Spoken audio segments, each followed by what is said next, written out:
Perfect. Hello, everyone. We have Mitch here. She is a dear friend, and I would love to introduce her and her talent. She has been practicing Oracle for long, and I would love to share the readings that she did for me. But before we get into started to that, I would love her to introduce herself. Hello everyone, I'm Michelle. I really love everything that has to do with tarot cards, with oracle cards, and how when you connect to your higher self with guides, they come across through messages in the oracle. And I'm going to explain a bit what it's the oracle so that people can know. And I have here my oracles. So basically, the oracles are it's a deck of cards, as you can see, and it depends on the artist, it depends on the person, and you can assign different meanings, different symbolism. For instance, like this, like you can literally attribute any symbol, any meaning, like it's your own artwork, and it doesn't have to have a certain number of cards. It doesn't have to have a certain symbolism. And so it's very free. The oracle, you can even have your own oracle and you can even do your own oracle. Okay, that's beautiful. And how does Oracle flow with like spirituality or like even with intuition, how they are both connected? So I feel like in order for them to be a guidance and in order for you to have like that sense of intuition, you will have to do maybe first your own little meditation and ask your guides to give you a message through those cards. And you can even ask like specific questions, and this is where many people might get confused. I can then explain the difference between the questions in the tarot and the oracle, but usually you can in the oracle you can ask for a general message and what you feel in your heart drawn to the card. You can like just take it, or sometimes you can shuffle it, and that would be your guides taking the card. But it's very intuitive for you to take the card. That's beautiful because I feel like every day we are intuitive beings as Yeah. human beings, but we forget with over time to how to play with that intuition, how to work with it. And Oracle is a best way to even get the messages from our higher self and how to connect back, right? Yes, for sure. Yeah. It's very yeah. No, go ahead. Yes, it's a very nice way of also getting more used to have not psychic abilities, but more that like abilities that sometimes we forget that we have. And it's literally that connection with your higher self that you can access anytime. So, yeah. That's beautiful. So what is kind of a new chapter in life? We all look for messages.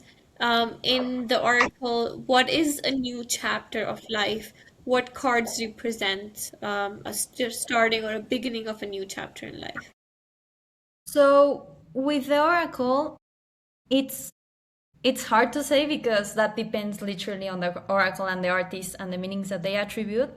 But a very good way for you to get like what new beginnings are and everything, you can ask literally the question like, what's coming for me? What's something that I should be aware of now that the new month is coming or this new relationship?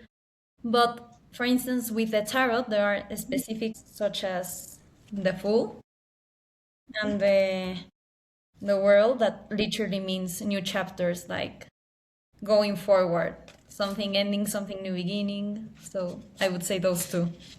That's perfect. And with new chapters, they have to be some endings. Yeah. What do you think about the endings? Because I feel like we might have some interpretation of some cards which might be negative, but they are not so negative in aspects to like thinking that they are bad cards or they're like bad messages, but they have to be part of our new chapter, right? Yes, like especially with tarot, lots of people get scared when they see this. I'm gonna show you. like these cards, I would say death. Yeah. People actually get really scared because they think it's a physical death, and it has nothing to do with that. Like, this is one of my favorite cards because it's a Scorpio energy. It means transformation, it means rebirth, it means that you surrender what no longer serves you. And another one that I would say that they have like this bad connotation and meaning, it's the devil, Yeah. because people would assume it's has to do with bad luck, with the evil, with bad energy, and it has to do more with attachments, with old patterns, with not letting go what no longer serves you. So it's more about that, and also it can have meaning attributed to temptation or things like that, but it's not something with bad energy or bad luck.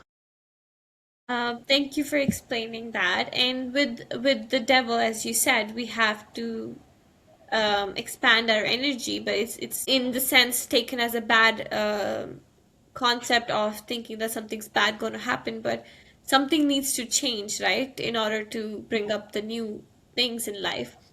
How do you, in your perspective, see those cards as representing the energy of somebody's change or somebody's death of, because you said some beliefs needs to change, something needs to shift. Like, how do you see in that perspective? Well, I think in order for us to move to a different state of life or a new chapter, these cards are essential, and many people don't like when they are doing themselves a reading or when they are getting a reading from someone. As soon as they see these cards, like, they block themselves. And I think they should see them as an opportunity for growth, because how do you want to receive new things and how do you expect opportunities to arrive if you are still carrying with the old weight, with the old beliefs, with the old patterns? So if you see this, you should see it as a good way of your guides, the universe, telling you to transform, to go beyond that. Yeah, Yeah. that's perfect. And with the major arcana, or like the arcanas that we have, if you want to just dive into those, how do we represent, or how do we work with those arcana, and how does Oracle represent that? So basically, I'm gonna show you, but the major arcana, it always represents like big events. It represents chapters that are going to be very important in your life. So in the major arcana, there's 22 cards, and it starts with the Fool, Okay. and it finishes with the World. And you would see throughout the cards, like, it's Yeah. like literally like the journey of the Fool, Yeah. going through all of the cards, and it's like in a way a comparison with our journey through life. Yes. How do Yeah. we go through different stages? And this, as you can see, there are archetypes like the Justice, the Star, the Hanged Man. So it's more about that.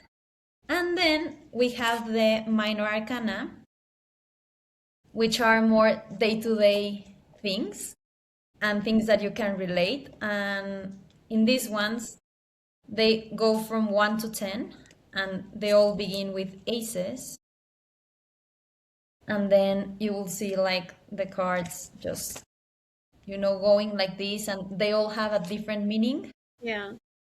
And in these ones, I don't know if you want me to share it now or later, Oh, but we can hear it.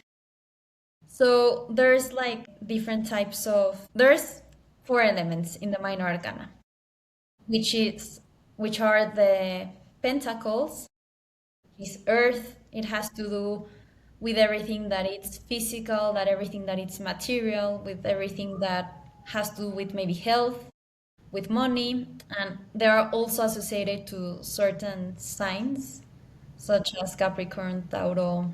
Yeah. Then we have cups, which have to do everything with the emotional aspect of the self. It has to do with, yes, it's It has to do with intuition, with love, with relationships, and as well they are associated with signs such as Scorpio, Pisces, Cancer. And then we have the ones. The ones are, oh, yes, the ones are, I'm gonna show you them here.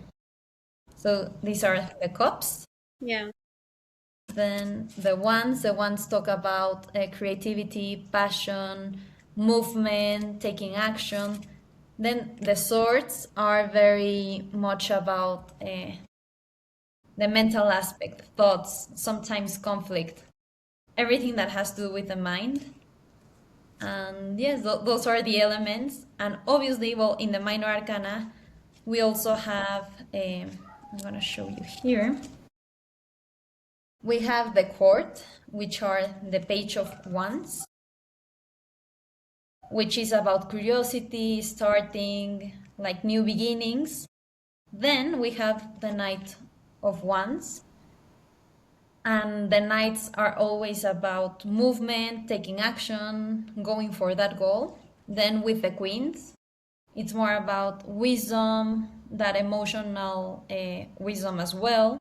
And then we have the king, and the king, it's about authority, leadership. And you will see these four archetypes in the minor arcana in every element. So you would have these ones in the cups, in wands, in pentacles. So Yeah. that's how you can start like moving through the deck. Yeah, that's beautiful. With the deck and with the elements, as Hmm. you explained, it's like interconnected. Yeah. The elements, how does it affecting one's life, and how is the card kind of connecting all together? Because you explained a little bit about like material aspects of it and then emotional aspects of it. How can somebody use cards as a representation of what they need to do and what is going to come up, right? It's a message from the higher self. But how do we perceive that in respects to elements and in respects to like what needs to shift? So, for instance, that will depend on your question. So, if you have a question maybe on towards relationship and love and friendship, Yeah, you can take cards from the cups yeah, because they're going to tell you how all the emotional aspect is moving. As for instance, if you want something that has to do with business, you can go into the pentacles and you yeah. can draw the cards from there. Okay. And yeah. Okay. I actually didn't know that, so that's good. That's amazing.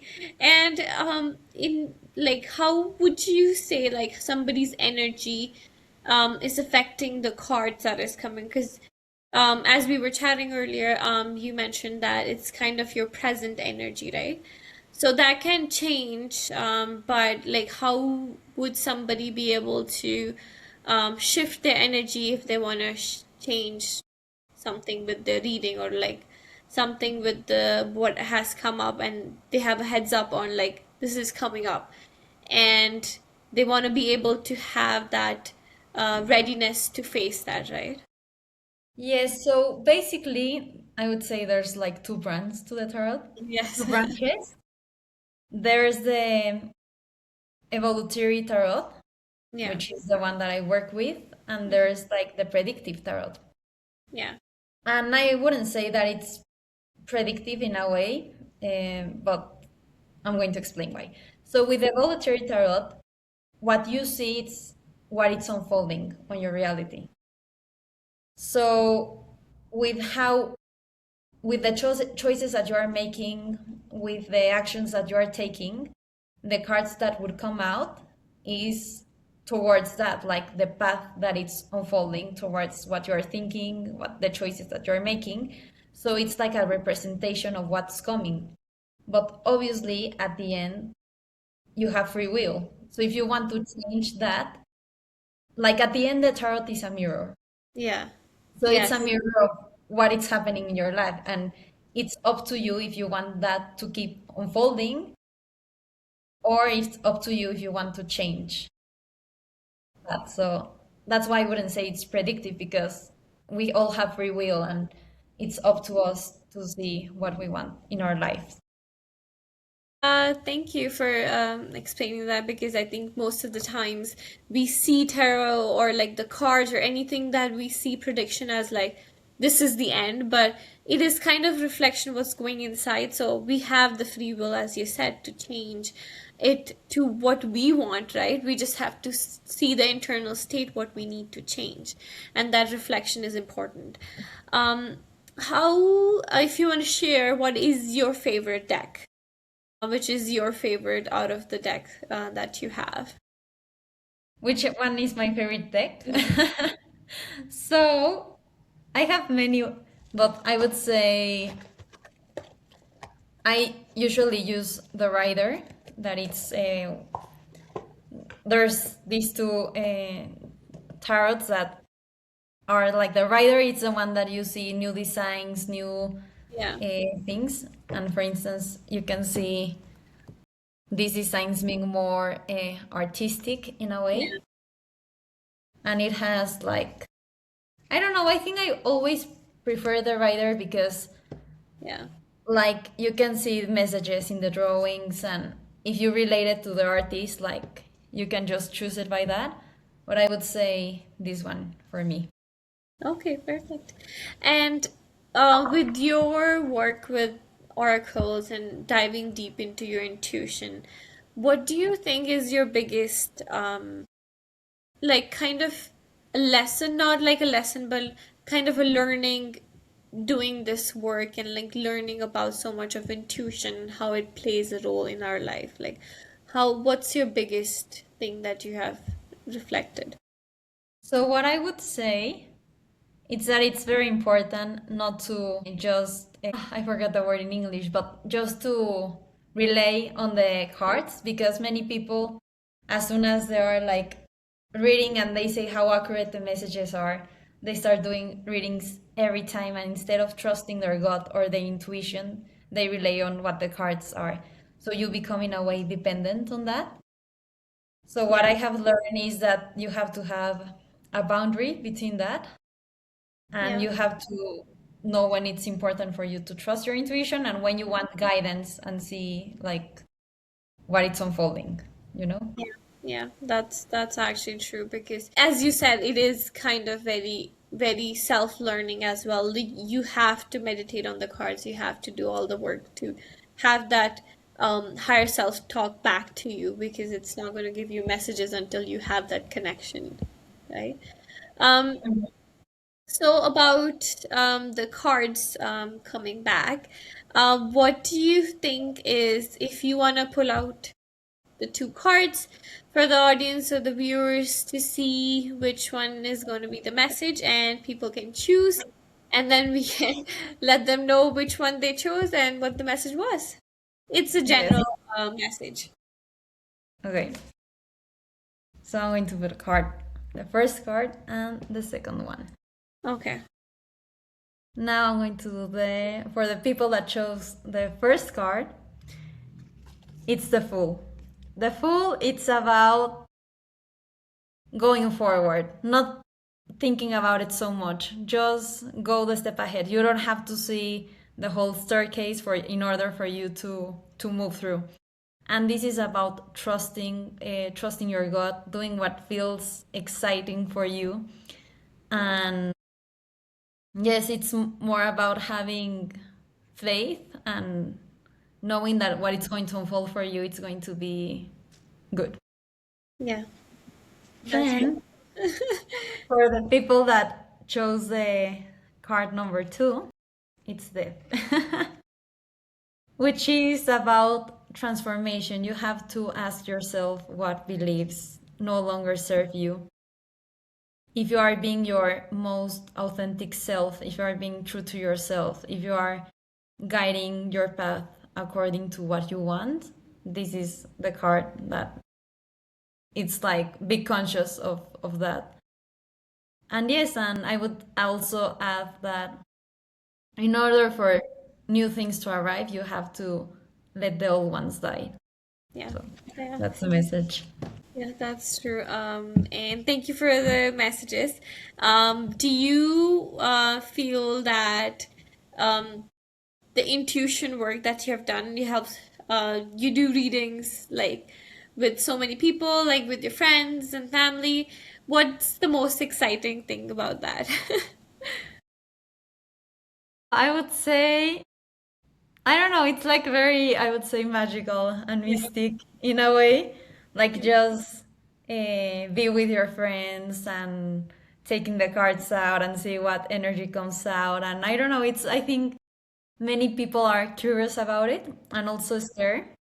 But I think once you know that you're in charge of your destiny and everything, it becomes sort of a fun way of connecting with your guide. So yeah, that. Okay, perfect. Thank you so much. Do you want to have like a final message for everybody, or like a final card, like a general card for everybody just to take back from this whole conversation?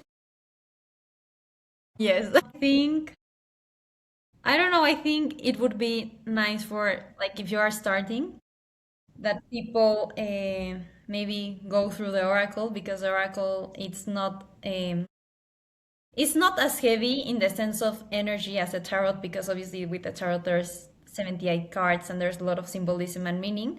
But if you want to connect more with your intuition and you want to start practicing, um, I don't know, having this inner communication with your guides and everything, I would suggest the people to go for an oracle and start practicing, maybe taking one message at the beginning of the week or things like that to see what's. Okay, that's beautiful. Thank you for your time, Mitch. I am so grateful for that. And yeah, that was everything that we had today, and I appreciate your time. Hi, thank you so much for having me, and I had a very good time as well.